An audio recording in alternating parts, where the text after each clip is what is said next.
Hai semuanya. Bayangin kamu lagi duduk di pinggir jalan sambil ngelihat orang-orang lewat.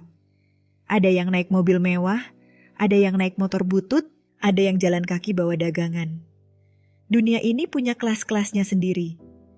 Ada yang selalu punya uang berlebih, ada yang cukup buat hidup, dan ada yang tiap hari harus mikirin besok makan apa. Sekarang kita lihat dari cerita seseorang. Anggap aja namanya Fajar. Fajar lahir di keluarga sederhana. Bokapnya supir angkot, nyokapnya jualan di warung kecil depan rumah. Dari kecil, dia udah terbiasa ngelihat orang tuanya kerja keras.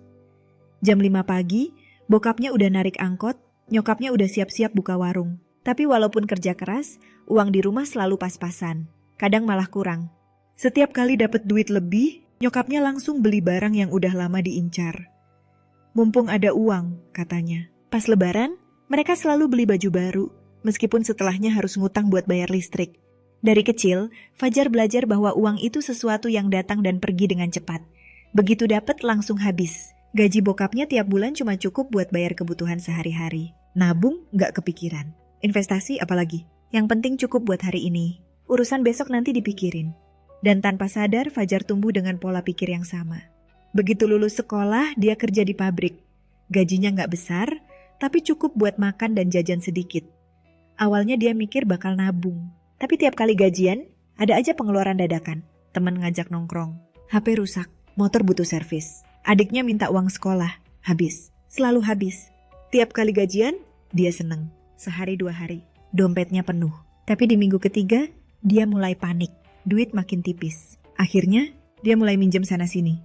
Dan benar, pas gajian, dia bayar utangnya. Tapi setelah bayar utang, duitnya tinggal dikit. Lalu apa yang dia lakukan? Ngutang lagi. Siklusnya nggak pernah berhenti. Sampai suatu hari dia sadar. Dia udah kerja bertahun-tahun, tapi nggak punya apa-apa. Tabungan nggak ada, aset nggak punya, gaji selalu habis sebelum akhir bulan. Dan parahnya, bukan cuma dia yang kayak gitu. Teman-temannya juga sama. Mereka semua kerja, tapi tetap susah. Kenapa?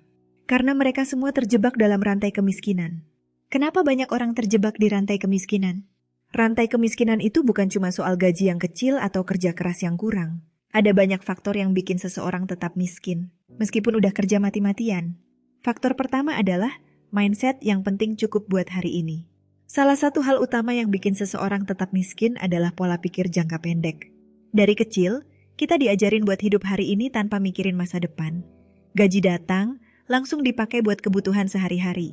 Kalau ada lebih dikit, langsung dipakai buat beli barang yang diinginkan. Orang-orang yang terus hidup dengan pola pikir ini bakal terus terjebak dalam siklus yang sama. Nggak peduli seberapa besar gajinya, kalau pola pikirnya masih yang penting cukup buat bulan ini, maka hidupnya nggak bakal berubah. Faktor kedua, utang konsumtif yang nggak ada habisnya. Utang itu bisa jadi alat yang berguna kalau dipakai dengan benar, tapi banyak orang malah pakai utang buat konsumsi. Cicilan HP, cicilan motor, pinjaman online buat belanja barang-barang yang sebenarnya nggak terlalu penting. Akhirnya, gaji tiap bulan habis buat bayar utang dan siklus ini terus berulang. Kalau seseorang terus-menerus pakai utang buat memenuhi gaya hidup, dia bakal terjebak di rantai kemiskinan selamanya. Karena bukannya membangun aset, dia malah ngumpulin liabilitas. Faktor ketiga, nggak punya dana darurat. Banyak orang nggak siap kalau ada pengeluaran tak terduga. Motor mogok, sakit, kehilangan pekerjaan, semua itu bisa bikin keuangan berantakan kalau nggak ada dana darurat. Akhirnya, ngutang lagi. Itu sebabnya, dana darurat itu penting banget. Idealnya, minimal 3 hingga 6 bulan pengeluaran bulanan harus disiapkan. Faktor keempat, nggak punya penghasilan tambahan. Mengandalkan satu sumber penghasilan itu berisiko. Kalau gaji dari pekerjaan utama tiba-tiba hilang, maka nggak ada cadangan lain. Makanya, orang-orang yang ingin keluar dari rantai kemiskinan harus mulai cari penghasilan tambahan. Bisa dari jualan online, freelance, atau usaha kecil-kecilan. Nah, faktor terakhir, nggak paham cara kerja uang. Banyak orang kerja keras, tapi nggak ngerti gimana cara uang bekerja. Mereka tahu cara cari uang, tapi nggak tahu cara mengelolanya. Orang kaya bukan cuma karena gajinya besar, tapi karena mereka ngerti cara mengatur dan mengembangkan uang. Mereka tahu pentingnya investasi, aset, dan bagaimana uang bisa bekerja untuk mereka. Orang miskin kebanyakan cuma tahu cara menghabiskan uang. Nah, lantas gimana cara keluar dari rantai kemiskinan? Kabar baiknya, Rantai kemiskinan ini bisa diputus, tapi nggak bakal terjadi dalam semalam. Perubahan harus dilakukan secara bertahap. Cara pertama, ubah mindset keuangan. Mulai berpikir jangka panjang. Jangan cuma mikirin hari ini, tapi juga masa depan. Mulai biasakan buat menyisihkan uang sekecil apapun. Cara kedua, kurangi utang konsumtif. Stop ngutang buat barang-barang yang nggak perlu. Kalau sekarang masih ada cicilan yang memberatkan, coba lunasi secepat mungkin dan jangan tambah utang baru. Cara ketiga, buat dana darurat. Sisihkan sedikit demi sedikit sampai punya dana darurat yang cukup. Ini bakal jadi penyelamat kalau ada pengeluaran mendadak. Cara keempat, cari penghasilan tambahan. Jangan cuma mengandalkan satu sumber pendapatan. Mulai cari side hustle, entah itu jualan online, jadi freelancer, atau investasi kecil-kecilan. Nah, cara terakhir, belajar tentang keuangan dan investasi. Orang-orang yang berhasil keluar dari kemiskinan adalah mereka yang ngerti cara kerja uang.